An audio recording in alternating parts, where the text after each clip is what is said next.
My business is called Useful and Beautiful Upcycled Handmade, and the business name came about from a William Morris quote, and the quote is, "Have nothing in your home that you don't know to be useful or believe to be beautiful." I started out when I was really small, sewing anything I could figure out how to put together, watching my grandmother. My grandmother was a quilter. She also did a lot of embroidery. She taught me that. And I think the main thing I learned from her was to just try it. Give it a shot, and if it doesn't work out, try it a different way next time. As a kid, I didn't have access to new supplies all the time, so I would take things apart and remake them. I had the world's best-dressed Barbie family.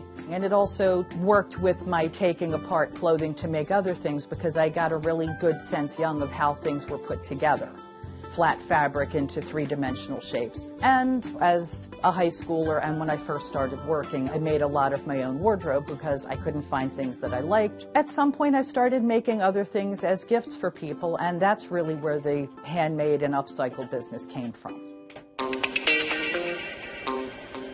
I work with machines and hand sewing. I have an embroidery machine that does like faces for the dolls that I do, but all the finish work is done by hand because I like to put a little of myself in it once the machine process is done. I make a lot of soft toys, teddy bears, regular ones that are child-friendly, and also jointed ones that are more heirloom pieces. I make dolls which have embroidered faces, and they actually include some of the only fabrics that I purchased for flesh tones. So I buy the skin color fabrics to make sure that I cover everybody. Even though parents usually want to buy a doll that looks like the child, and the child wants the doll that looks the exact opposite from them. I started out selling in 2013 with a craft show in West Philadelphia. It expanded from there. The first shop I started working with was Philadelphia Independence in Old City. They're a great shop. It's all handmade makers from Philadelphia and the vicinity. I think they just passed their 10th anniversary. It's wonderful having a store that's always there selling things for me. I really appreciate how much help they've been over the years. Upcycling does keep prices lower than a lot of handmade artists because my material costs are really low. A lot of times they're out of my own closet, or when my friends clean out, I come home to a bag on my front step.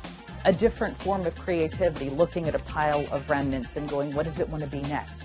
Because the answer is different every time. It is important to keep this kind of tradition going, especially since it's not really being taught in school anymore. I at least would like to give a lot of adults I know a class on how to do basic repairs, because nobody knows how to fix something when the most elementary thing goes wrong.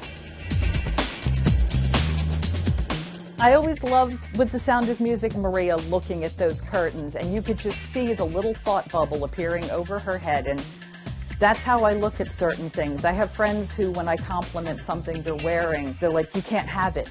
Not yet, anyway. Like, well, I will remind you when you're tired of it that I want to do something with that.